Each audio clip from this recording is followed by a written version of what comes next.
السلام عليكم الحضور الكرام. أتمنى أن تكونوا مستمتعين بالجلسات معنا اليوم.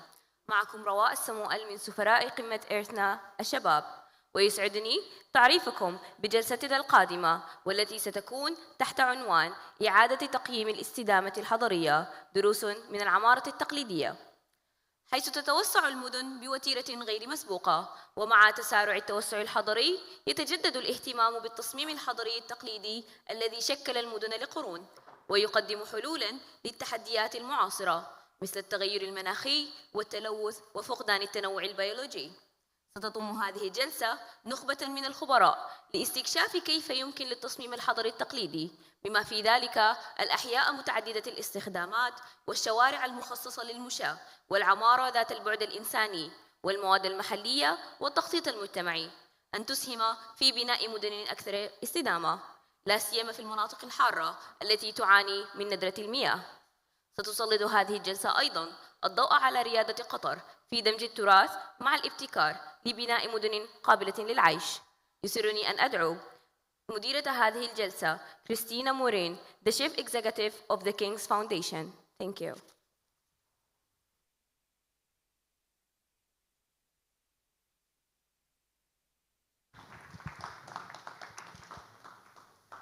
Hello, very nice to see you all here. Hopefully this is going to be a very interactive and interesting session. We're going to divide it into 3 chunks. There'll be a presentation to start with, then we'll have a panel discussion, and then I would very much like to make this interactive and have some questions from you. So as we're talking to our panelists, please do note down things that you'd like them to answer, and we'll come back to that at the end. We're going to be talking about urban sustainability. We are living through a revolution at the moment. Many of you will have seen the data that has said that by 2050, 2/3 of the world's population will be living in urban environments. We literally can't deal with the climate emergency unless we are thinking about the built environment, and particularly those urban scenarios. If you think about city development post the Second World War, since the 60s really, it's been highlighted by 3 main trends. Industrialized materials, concrete, steel, very homogeneous. It doesn't really matter where you go in the world. A lot of the cities look remarkably similar. They throw very little credit to where they are, the indigenous knowledge, style, or materials. The third thing you see time and time again is that these cities are designed around cars and all of the implications that come with that. What we're going to look at today is, can we solve some of these problems by almost looking backwards in order to look forward? What is some of the traditional building materials, techniques, knowledge that just might have the answers to how we can deal with this rapid urbanization, but in a way that we can do it sustainably? So we're going to start with a fascinating presentation by Dr. Hans Schellnhuber. He actually started as a climate scientist, but very quickly realized that actually we were not going to be able to tackle this issue unless we actually started looking at the built environment. Dr. Hans.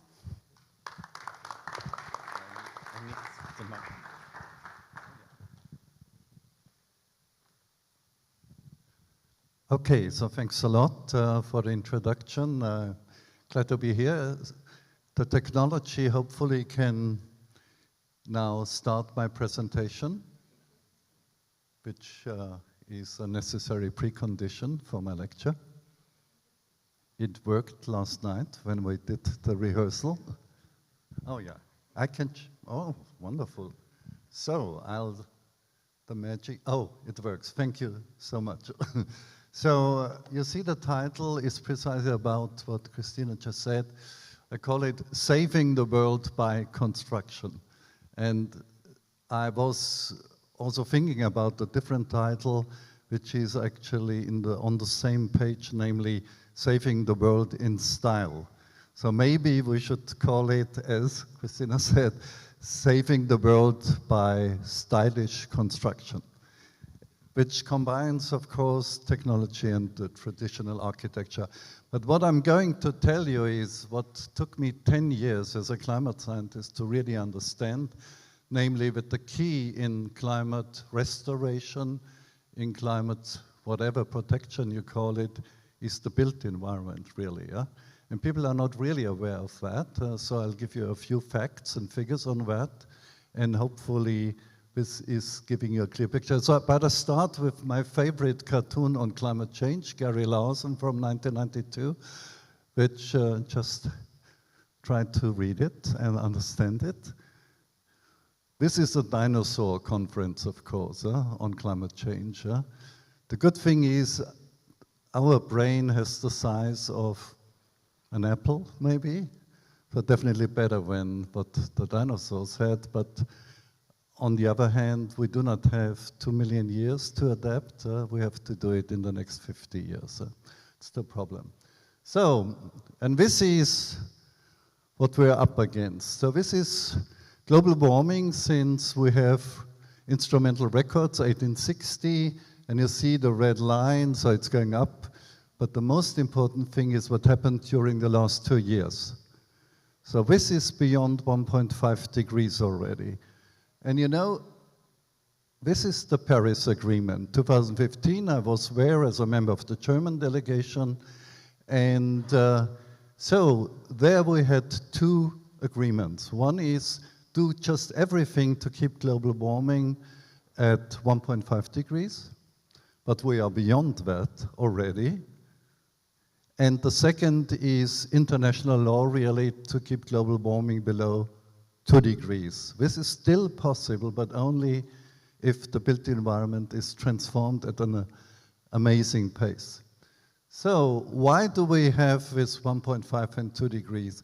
So there was a reception yesterday in Al Wadi Hotel, and people looked at my name and said, oh, I don't know you. When I said, I introduced the tipping points concept, for example, and then everybody said, oh yeah, you were the one, actually. So it's nice for me because my baby has grown much bigger than I am. So it's very nice. So this is about the tipping points in the Earth system. It simply means that the major parts of the global environment, like the big ice sheets, the ocean currents, the jet stream, and so on, the big tropical forests, also the sort of dry forests in the Sahel and so on, will collapse if we go beyond 1.5 degrees, 2 degrees, and all of them will actually collapse beyond 4 degrees. And this is more or less the map of global calamities, if you like. And this is the ultimate justification for the Paris Agreement. Why should we keep below 2 degrees? Because beyond 2 degrees, we will have an accumulation of major collapses of ecosystems. That's the ultimate. And as I told you, we are beyond 1.5 degrees. This means between 1.5 degrees and 2 degrees, because I saw you have reef restoration projects here and so on. Between 1.5 and 2 degrees, the brutal evidence of science is that we will lose 95% of the tropical coral reefs there, already between this 1.5 and 2 degrees. And beyond that, many other things will happen. And there is actually a cascade of, but here is my master slide. So I used to give lectures to students in mathematics, and mathematics is a very boring subject, as you know, and people fall asleep. And you have to wake them up and say, this is now the central theorem of my lecture. Wake up, and it's now. So now you have to pay attention. This is telling you the whole story. So on the horizontal axis, you simply have timeline between 1900 and 2200. On the vertical axis, that's global warming above pre-industrial level. So delta global mean temperature, 1 degree, 2 degrees. Here are the Paris lines, 1.5 and 2 degrees. We are beyond, this is the current evolution, we are beyond 1.5 degrees already. Maybe only for a few years, but in the longer run, we are beyond that. This is business as usual. And now, I told you that beyond 2 degrees, we will have all these tipping points crossed and all these major defining life conditions for humanity on Earth for 10 billion people collapsing. So we definitely shouldn't go there. What is the alternative? It looks like this. We will overshoot 2 degrees. As a physicist, I tell you, we will go beyond that line. There's so much inertia in the climate system already. But the trick will be to keep this overshoot as flat and short as possible. So our ecosystems can, with the right type of treatment, survive this period. And when we go and bend the curve down to below 1.5 or even 1 degree. That's the biggest project in the history of mankind, actually. Yeah? How can it be achieved? Well, 2 things. The first one, go to net zero emissions. So get out of coal, gas, all these things. And the second is we have to actively remove carbon from the atmosphere. And that is doing the trick, actually. Otherwise, we will just stay at 2.5 or 3 degrees for centuries and millennia. The climate system is extremely inert. But if you really want to restore the climate, you have to draw down tremendous amounts of CO2 from the atmosphere. Now, there is a natural solution to that. It's called photosynthesis, you know. If you grow a tree, it grows on CO2, sunlight, and water. This is available, yeah. If you walk through the streets of Doha at night, you see a lot of photosynthesis, but of course you need water for that, and during the day it's growing. The question is, if you grow a tree and you burn it again, when the CO2 goes back to the atmosphere. But if you convert it in a long-term material value, like timber for houses, ships, furniture, what have you, for at least 200 years, when you have stored it, and you can plant new trees, and they again will store carbon, and you take it and use it for timber and so on. So you pump out perpetually carbon from the atmosphere. That is the project, that is the solution. It's a natural solution. And you know, traditional architecture, I was born in a timber house in Bavaria, which is 500 years old. And it will still stand for another 500 years. So traditionally, we used renewable materials, of course.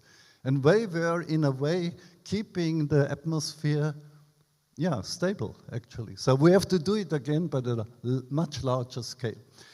That's why I call the built environment the elephant in the climate room. It's responsible for 40% of the global emissions. If you compare it to air travel, it's just 3%. But we always talk about it. Nobody talks about cement, concrete, steel, plastic, aluminum, glass, all these things.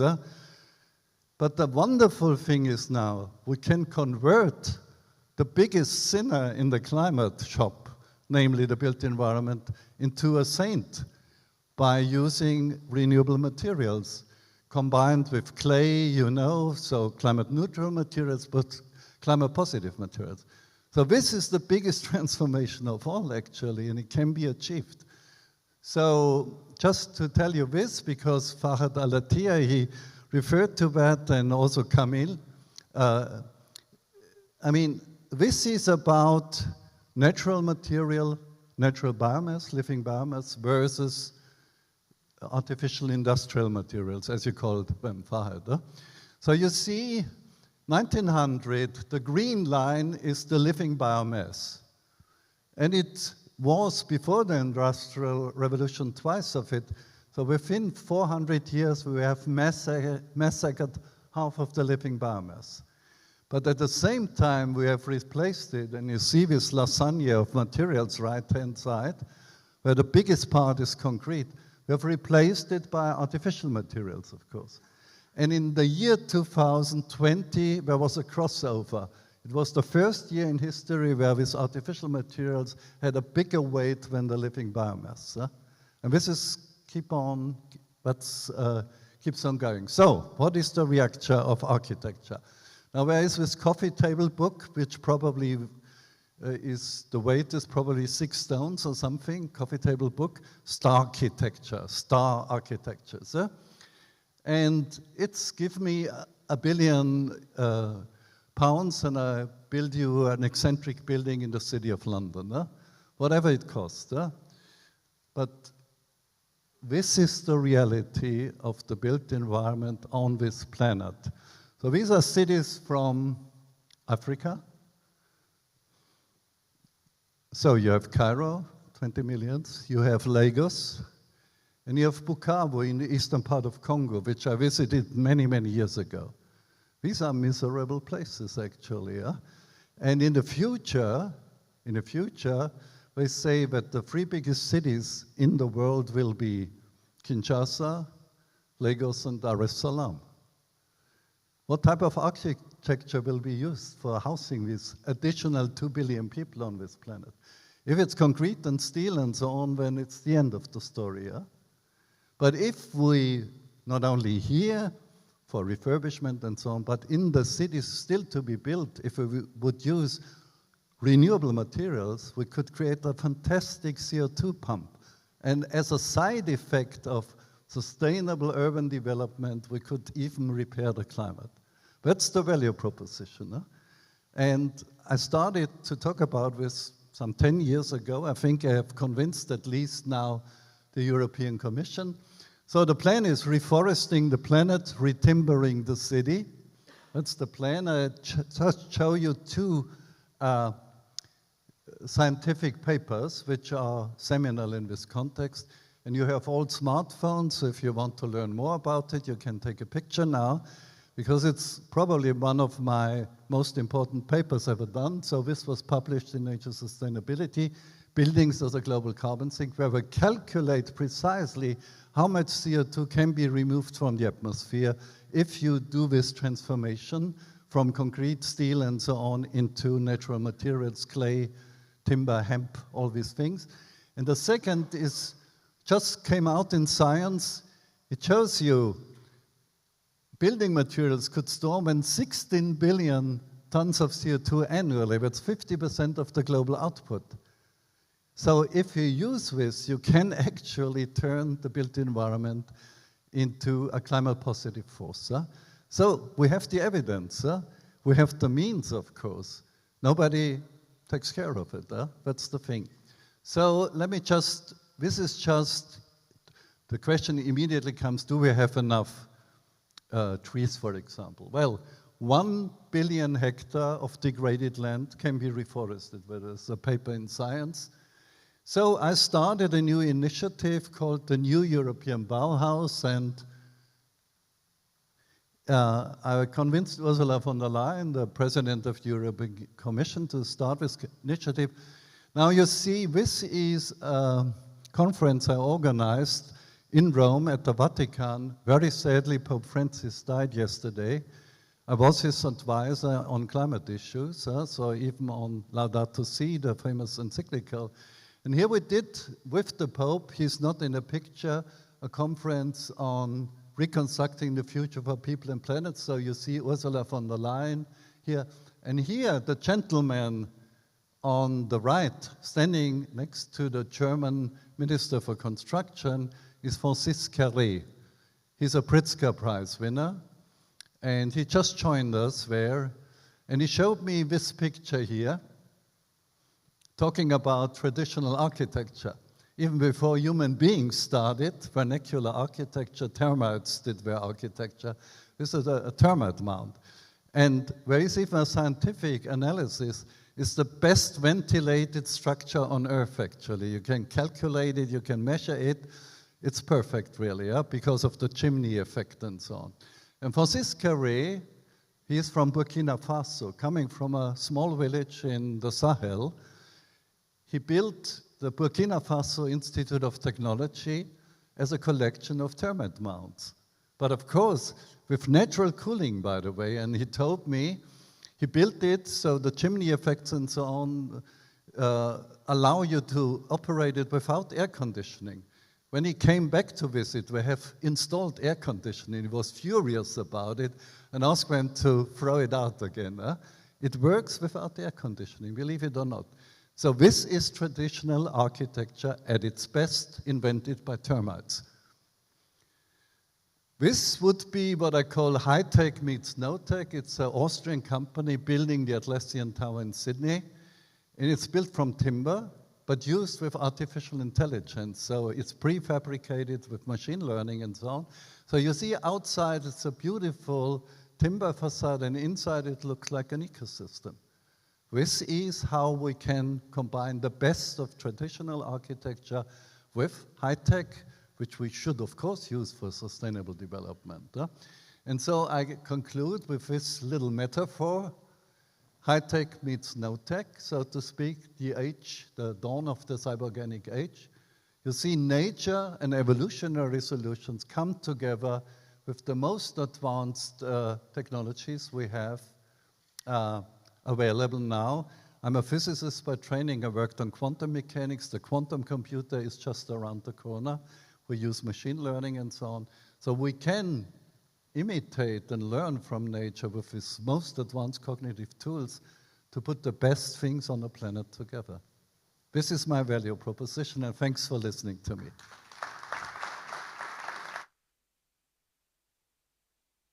Oh, thank you, Hans. Absolutely fascinating, and it sets up our panel brilliantly. Can I ask our panelists to come up? Hans is going to come up in a moment. Yes, come on. And I'll just introduce you. All three of our panelists are people who have actually put this kind of thinking into practice in practical ways, and I think can give us a real insight into how that journey has been, what they see the benefits, what have been some of the challenges that they have had to face along the way. So we have His Excellency Farhad Al-Attiyah, who is well known to many of you in the room here in terms of the founder of Caravan Earth here in Doha, or just outside.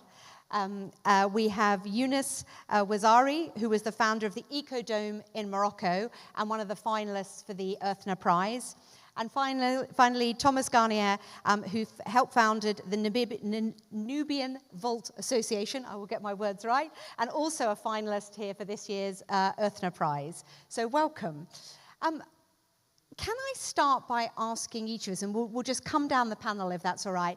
Tell us a little bit about your project, why you started it, what you did, and what point it's got to. Thomas, can you kick us off?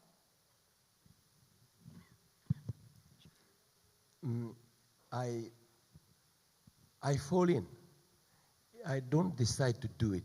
It was something who I have to do. Okay. I'm a mason, and I am a traveler. I have love my work of masonry, basic masonry in south of France, and I was traveling a lot. And one day, I have the idea to refound a very old technique from South Egypt, North Sudan, Nubia, who permit to build a total building with only earth.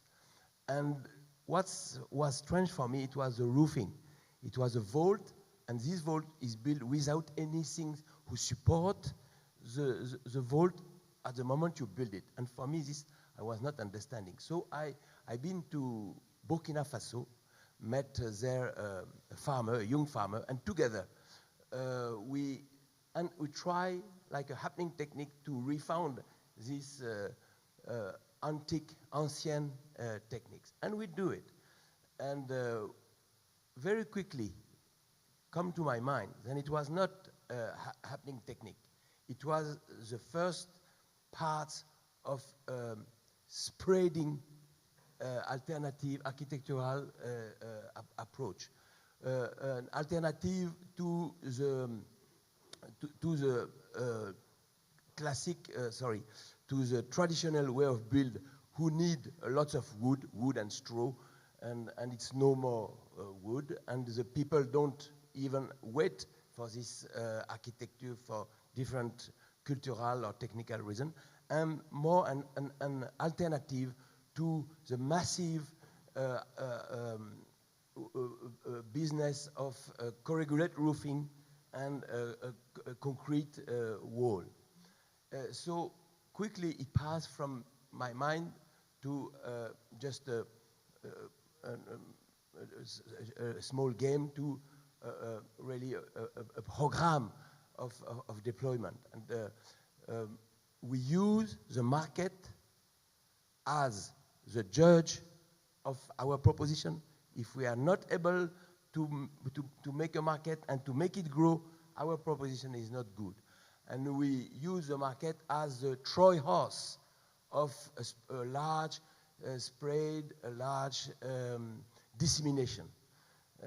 So we have three main axes: create an offer with mostly young farmers who work on the dry season, who are those ones who know to use this material, the earth, but also technicians, engineers, architects. Create to demand, to advise a different kind of client: urban, rural, informal, formal, private or public building, and to create a fair environment, positive affair environment, like I do today with you. And it's 25 years now. We have spread the program in 7 countries in West Africa, and we have already permit 10,000 building for 2,500 people who have been trained. This is something important, and this is nothing in front of the real needs. So let's see how we can go ahead. Thank you, Thomas. What I love about this project, and we've been talking about dry and arid cities here in some of the sessions this morning, is you're using earth, and literally just earth, of which we have an unlimited supply. And so it's just an incredibly practical way of moving forward. And that's something that you've also been working with, Youssef. Do you want to tell us about your work in Morocco? There are a lot of similarities between my story and the story of Thomas, that it was distant, actually.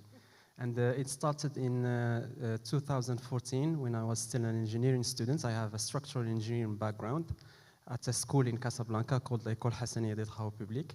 And I was involved into doing a lot of associative work. And through that associative work, I had the chance to travel all across Morocco, mainly in small villages. And it is through those travels that I came across a very rich old Moroccan patrimony using local raw materials, mainly earth and stone. And I have fallen in love with that patrimony. And the question back then with my team was how we can revive that old patrimony while respecting all the norms and the laws in the construction field. We have explored our engineering background, and we have studied thoroughly all the regulation and the laws that existed back then, mainly the seismic one and the thermal one. As most of you know, north of Africa is a very active seismic region. We encountered a recent earthquake in Marrakesh in 2023. So one of the main concerns was how to revive that patrimony through using earth as a raw material for construction, while creating something that is resilient toward earthquakes and that can face the varieties of climate that we have in Morocco. When we travel from south to north, we travel from deserts, very arid and semi-arid climate, to the Atlas Mountains, where it's very snowy, very rainy.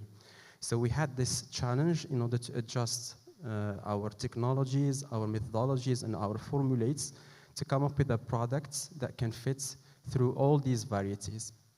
We've been studying this for almost 3 years, and in 2017, we come up with formulates that are specific to each type of climate.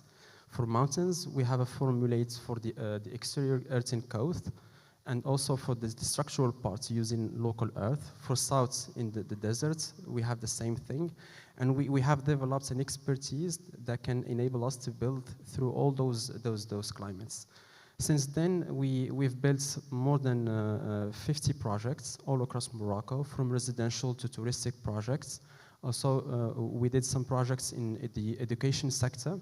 We have built schools and ecological cultural centers, mainly in rural areas, especially in the Atlas Mountains, in places where students didn't have access to regular schools during the peak of heat and the peak of cold. This journey has been an incredible adventure, and it is for me just a start, because we need to share this expertise with the world, starting with Africa, going through the Middle East, and why not scaling it all over the world. And the main challenge that we are facing nowadays is how to scale those know-hows while facing all the regulation that we have against concrete and other classical construction materials. Amazing. What I love about what Yunus is doing is that I think sometimes when we think traditional, we can think old-fashioned, and you're taking very traditional building materials and techniques, but really using cutting-edge science to make them fit for different climate situations, different scales of building. And I love that juxtaposition between the traditional and the cutting edge. His Excellency, now you have brought this to life here in Doha. Could you talk a little bit about the interplay between the built environment and the natural environment? Because I know certainly at Caravan Earth you have really exemplified that, and it's a key part of this project as well. Thank you. Where do I start? I mean, we saw from the slides provided earlier by Professor Hans that more or less the degradation to our environmental system started from the 1900s, and it just shot upwards. And if we were to investigate and say what happened, why didn't it happen earlier? I mean, and what sector contributed the most? We'll find it's the built environment on a number of levels. First, when we decided to abandon natural materials and adopt industrial materials. Today, if you want to build a tower here in Doha or anywhere, the iron ore will have to be extracted in Australia. It would have to be shipped to South Africa to be put in a smelter. It would have to be fabricated in Germany. It would have to be shipped all the way to Doha for a contractor to fit it in. It's unbelievable how we have taken a value chain that used to be local, within reach, and made it into a transnational value chain, industrial, which is supported by a very heavy capitalistic engine around the world. And that's number one. Number two, it produced sheer ugliness. Okay. And I grew tired of looking at ugly things. I went to Venice, I went to Rome, I went to Paris, and I said, wow, this is really beautiful. Is it built out of concrete and steel and glass and aluminum? No, it's built out of natural materials, brick and mortar. The entire city of Venice is built out of 3 materials: brick, mortar, and wood. Full stop. And we have a marvel that has lived with us for 1,200 years that attracts 30 million tourists annually. So that's number one. Number two, once we've decided to build cities the way we did with industrial materials, and once other technologies have started to come in, like the elevator, then we shot up vertically. And if you go back in history and you want to ask, have humans lived in towers before that point? Are we like birds or flying mammals that can live in? No, the answer is no. But have we managed to build high structures? The answer is yes.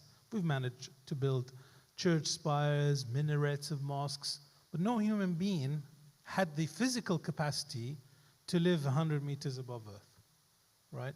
So most buildings that existed pre-1900 are either ground, first, 3 floors, 5 floors, or 7. And why settle at 7? We have here a friend from Wish, a doctor, because it's our human biology. Our effort, the human effort, the genius of the designers of buildings before, they have arrived at 7 floors to be the maximum level of human effort. So you can go up 7 flights without really, exhausting yourself to death.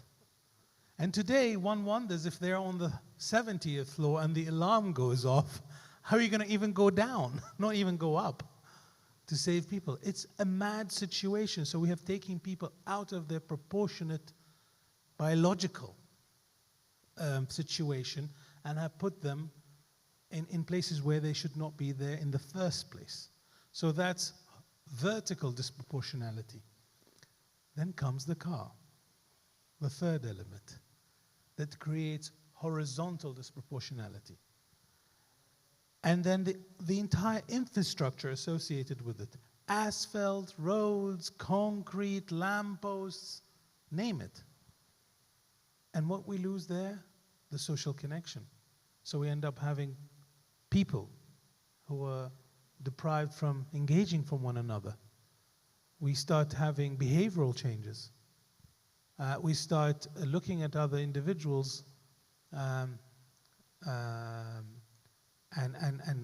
render to them this mechanized feeling, road rage.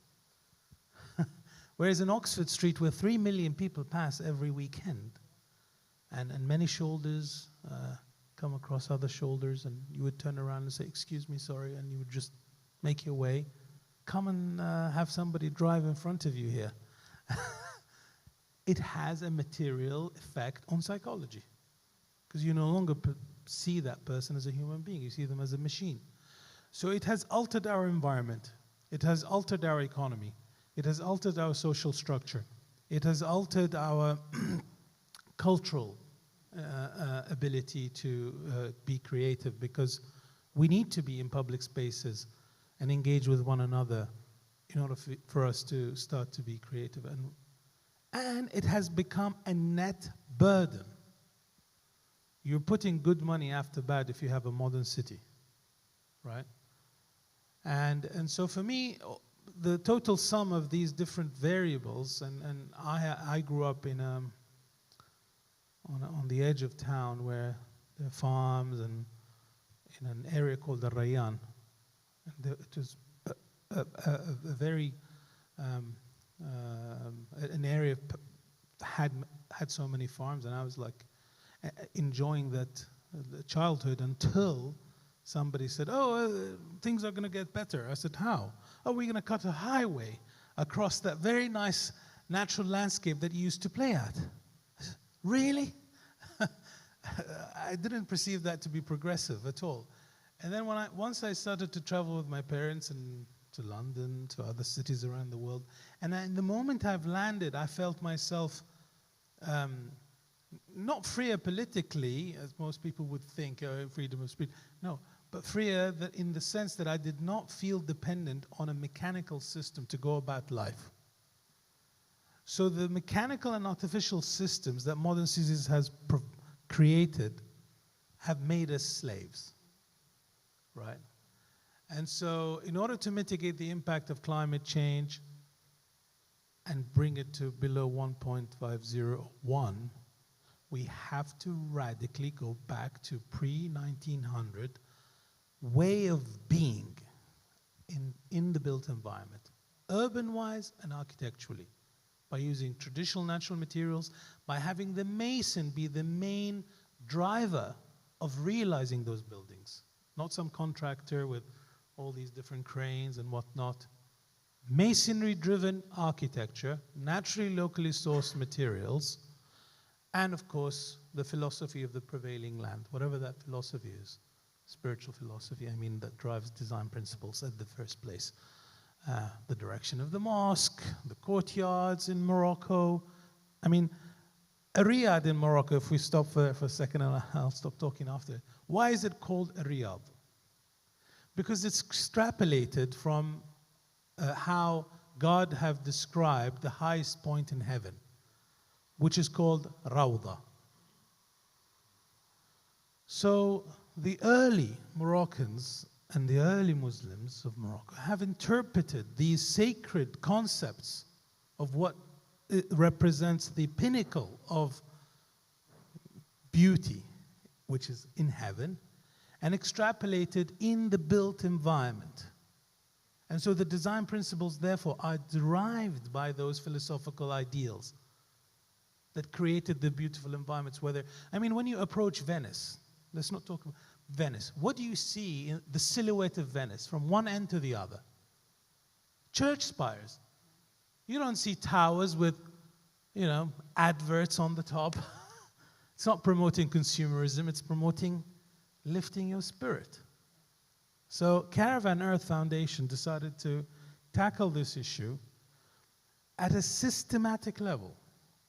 Finance of traditional urbanism. Which bank is going to fund a traditional development? Regulators. Oh my God. I can spend another hour talking about regulation and planning, right? All these planning authorities, completely inept, aren't ready to even address this issue because they come from that very industrial complex. Education, schools, institutions to educate traditional architects. Show me one. There's only one institution that relatively doing a good job and difficult job, Notre Dame, right? Where else around the world? Show me a school in Japan that teaches traditional architecture. In Qatar, in the Middle East. In the Islamic world, as if we have never produced architecture. It does not exist. So there is an uphill struggle to go through for us to reconstitute the entire value chain, for us to even think that this possibility that Professor Hans had presented can really be a possibility. And this has to be constituted not just in Europe, it has to be constituted globally. As we see, Africa is the next big grab. And everyone is going to go to Africa and ruin this continent, the last bastion, right? And so we need to be there pushing for traditional architecture as an alternative paradigm for development in the built environment. Thank you very much. Thank you. I think we have a slight issue here on the panel because I think the four of us are sitting here going, this just seems eminently sensible to all of us. And I think what I really like about the conversation, brilliant, is Hans going to come up and join us now? Come up and join us, Hans, we'll open it up. Is that we started to get into some of the practicalities there. How do you finance buildings of this type? What do we do about the regulation, about planners? Because I think this isn't about going backwards economically, it's about finding a new economic model of how we progress.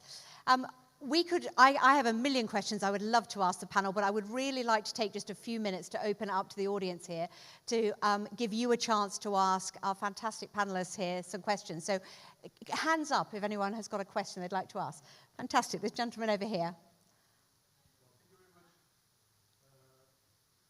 It is sometimes scary what we have to face in the development of our society. I always been preoccupied about the increase of the temperature and how this, and the doctor said to mention this, how this increase in temperature will change the currents in the sea, and how this is going to affect, let's say, well, the current from the Gulf of Mexico makes a different temperature in Europe. If there is a change in this current, are we going to see again what happened 10,000 years ago? Europe completely nice place. Or, well, let's talk about any other place in the world. So, how can we really make aware of the rest of the population that this can happen, and how can we change our ways to live? Great question. Hans, so are we about to stop the transatlantic flow? Are our temperatures about to dramatically fall off a cliff? And I think the second bit in the question there, though, that's very interesting, how can we speed up the transition to this type of built environment to help address that? No, thank you also for sort of sharpening the second part of the question. Now, first of all, the so-called thermohaline circulation that includes the Gulf Stream system, which you mentioned, so the ocean current heating up in the Gulf of Mexico, which is now called the Gulf of America. Just, I stick with the Gulf of Mexico. So the Gulf Stream system. No, there is, and this is really scary, according to the best models we have, there's a 50% chance or risk, 50%, that it will collapse the Gulf Stream system this century because of global warming. Now, would you enter a plane with the risk of 50% of a crash? Definitely not. 50% of the biggest supply of Europe with mild waters and mild air. 50%. We are gambling really with the civilization. So you are absolutely right. But what can be done about it? And here I would refer to the following. I showed you, and other people have said this for many years, if we transform the built environment into a climate positive enterprise with regionalizing again the value chains, we have everything available now. What is standing against it? And it is, of course, profits, it's regulation, things like that. But let me confirm, actually, because we just did a big conference on that 2 weeks ago in Berlin, when it comes to cost, for example. If you build now, say, a 4-story house from timber, say, and clay, the cost currently is just about 5% higher when if you do the conventional approach, 5%. Now, think of when we started the energy revolution 20 years ago. Photovoltaic current, photovoltaic power was 100 times more expensive when coal-powered sort of energy supply. And we still made it, and now the cost curve came down so quickly that now it's the cheapest source of energy in the world, actually. And that was achieved by progress, by the right policies and so on. Second part is regulation, yet absolutely.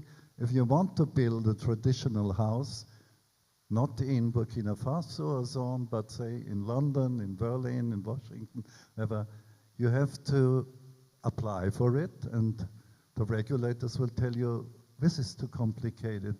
This is against the rules.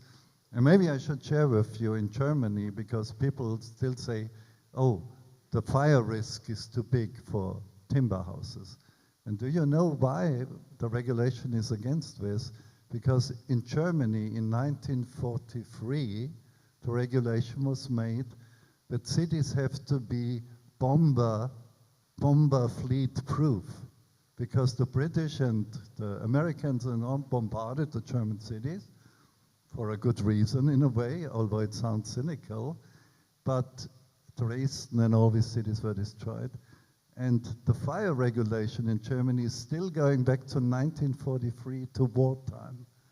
So you see, if we would remove all these completely obsolete regulations because of the costs and so on, it is already completely competitive, combining beautiful architecture, traditional architecture, with very advanced, machine learning. You can use everything for pre-designing elements and putting them together in 1 week only. Yeah?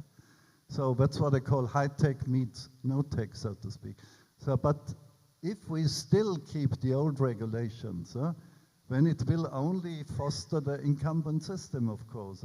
And maybe the last remark on this, and I know I'm going over time, Christina, but nevertheless, when we talk about competitiveness and innovation in the industrial sector, so there was recently a study about how labor productivity and capital productivity increased during the last 30 years in various sectors, transport sector, solid, semiconductor and so on, and construction industry. And it turned out that in electronic and so on, the productivity increase was 250% in 30 years. Now, what do you guess was the productivity increase in the construction sector? Give me a number. Anybody, nobody dares? 1%. So we made profit and profit and profit without any progress, actually. Yeah? And this is what we have to overcome, actually. So I stop here. Oh, so interesting. Let's take another question here in the front. I don't think I need a microphone. Well, first of all, thank you all for the inspirational words. I feel called in because I'm half Italian and French. I'm from Venice, from that side, and Paris from mom's side, so His Excellency touched the two cities. I have a question for the professor. I guess you're popular today. I bought a house in Italy 3 years ago. And you know the European regulations. Like by 2030, you can sell your house only if it has a certain energetic. Okay? But to get to that point, they kind of push you to use materials that are not the materials that we're talking about today. And that's one of the reasons why I left Italy and I'm here in Qatar since September. And I changed. I don't want to start this conversation because I come from EV. I used to work for Tesla and electric cars, so that's another topic. Let's not start. But that's one of the reasons why I'm here in Qatar, is to help farmers, to help Qatar to be more self-sustainable. And in fact, as much as I love Doha as a city, I feel happier when I'm in the middle of like green areas or rural areas and I can help. But how do you see these regulations, especially in Europe, that we are the most regulated continent on Earth, help towards this? Because I don't think it's helping, because they're forcing us to buy PVC, to buy the thermal coat that is made of polyester. They are ruining our cities. So yeah, Professor Hans, do you want to handle it from a Europe point of view, and then let's come to His Excellency from a Doha point of view? That was my second question. Thank you. Now let me take the lead on this, because it's I'm very passionate about this, really, and you asked the right question. Actually, together with friends, we own a house in Umbria, so in Italy. I'm just going there. I first go to the Biennale Architettura in Venice, actually next week, because we have a project there. And then we move on to Umbria, and I know everything about this. The problem is that people did not realize that it's not only about energy in sustainable development, but it's also about materials, of course. We have completely neglected the material side of the sustainability moon.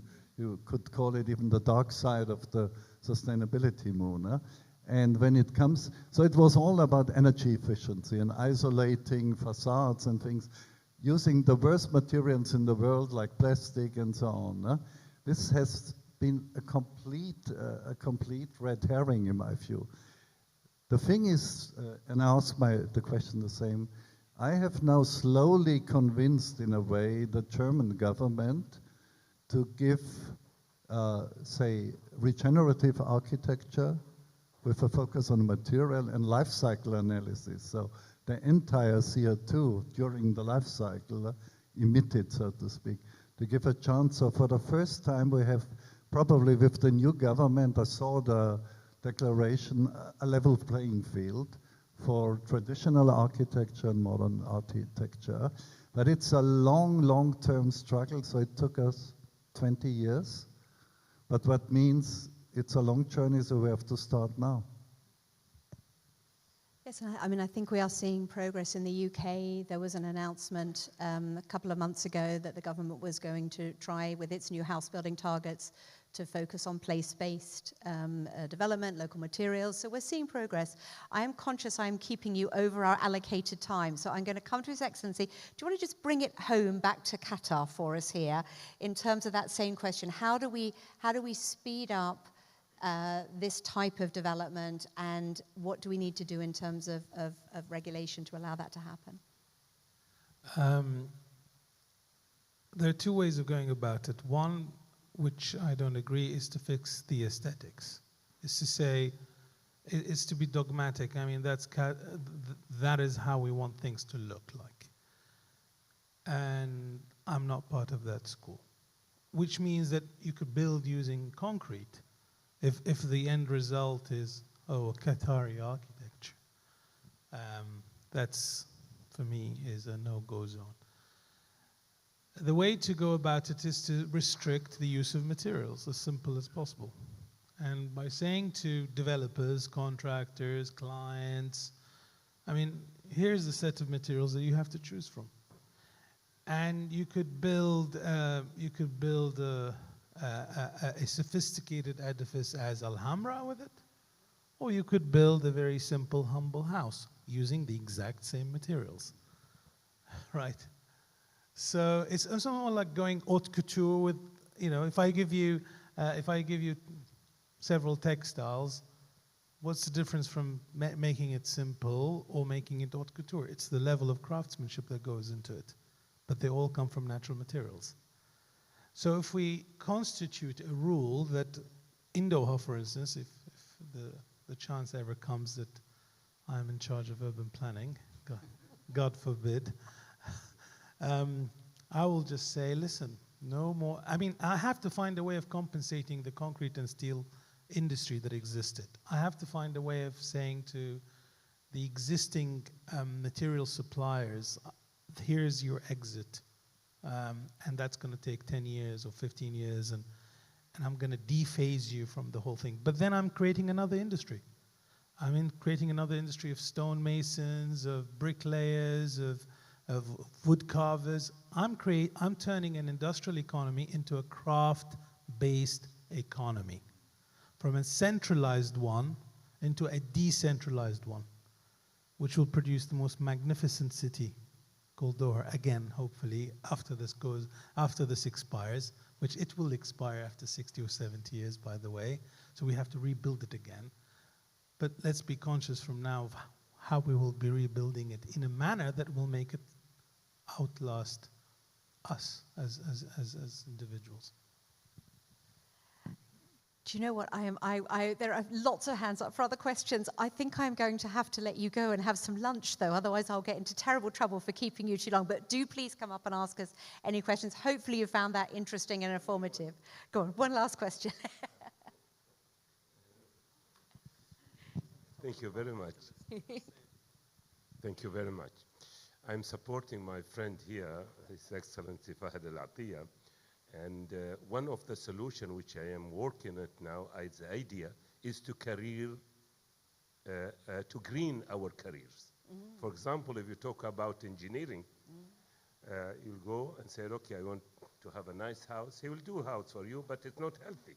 But the person, the engineering who green his career, he will give you better solution. Yeah. He will be aware about the material, which is better and safe. And also, we saw a picture of old buildings, beautiful buildings, you know. So to reach our goals in better life in the future, we have to green all our career. For example, if we talk about the motherhood, the mother, if they green their motherhood, they can bring their children in a better way, respect environment. If you talk about teacher, you know, so environment is cross with all our action. So if we can really apply this idea, which I'm starting with it in Qatar, to let university, you know, take care and reply in each of the studies what is behind it and what is met with the better way of supporting environment. Very interesting, and I think we are seeing that in a lot of the universities around the world now. Sustainability used to be a subject in its own right, and now we're seeing it integrating into all of the different subjects, because as you say, whether it's a teacher or an architect or a farmer or agriculture, it's how do you apply that type of thinking in each of those spaces. Very, very interesting. Thank you so much for your time. Please thank our panelists together.